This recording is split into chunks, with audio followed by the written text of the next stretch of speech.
राज्याच्या अतिरिक्त मुख्य सचिव मनीषा म्हैसकर यांनी केलेल्या एका वक्तव्यामुळे राजकीय आणि प्रशासकीय वर्तुळात मोठी खळबळ उडाली आहे। महायुती सरकारमधील एका नेत्यानं माझा विभाग चालवायला मला महिला नको असं सांगत आपल्याला डावलल्याचा दावा त्यांनी केलाय।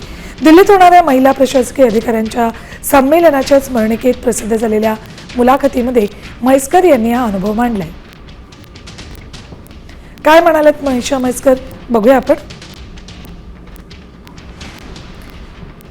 खरं तर महिला पुरुष भेद अत्यंत पुसट झालेत, पण 2023 मध्ये सरकार स्थापन झालं तेव्हा माझ्या खात्यासाठी मला महिला सचिव चालणार नाही अशी भूमिका एका मंत्र्यांनी घेतली होती।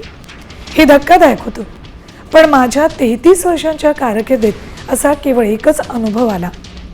अर्थात महिला अधिकाऱ्यांनी कायम वेळेचं व्यवस्थापन आणि प्राधान्यक्रम ठरवायचे असतात, उत्तम टीम उभी करायची असते। प्रशासकीय यशाचं रहस्य तुमची टीमवर्क किती चांगलं करता यावर अवलंबून असते।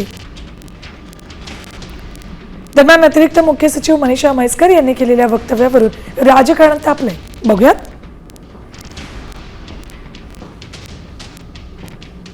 सक्षम आणि कर्तृत्ववान महिला आहेत। अनेक वर्ष महाराष्ट्र सरकारमध्ये मनीषाताईंनी अतिशय उत्तम काम केलेलं आहे।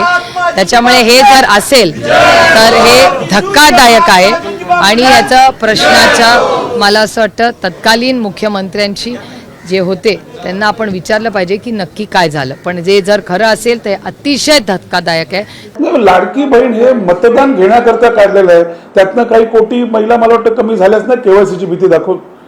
म्हणजे त्यावेळेला निवडणुका होत्या तेव्हा धाडकनी योजना जाहीर केली। या योजनेनंतर मला वाटतं आता त्यांनी वेगवेगळ्या निकष लावले आणि काही लाख किंवा कोटी महिला आहेत त्यातनं आमच्या लाडक्या बहिणी कमी झालेल्या आहेत। आणि मला वाटतं काल हायकोर्टने पण सांगितलं ना काहीतरी 40,000 कोटींचा बोजा पडतोय। तेव्हा लाड सगळ्यांचे करा, न्याय सगळ्यांना द्या, मतदानाकरता आमिष दाखवू नका। मनीषा म्हैसकरने इतक्या नंतर आपला खुलासा करणं हे सरकारी अधिकारी म्हणून योग्य नाही आहे। एखाद्या मंत्रालयामध्ये कोण सचिव असावा कोण नसावा हा मंत्र्याचा अधिकार असतो।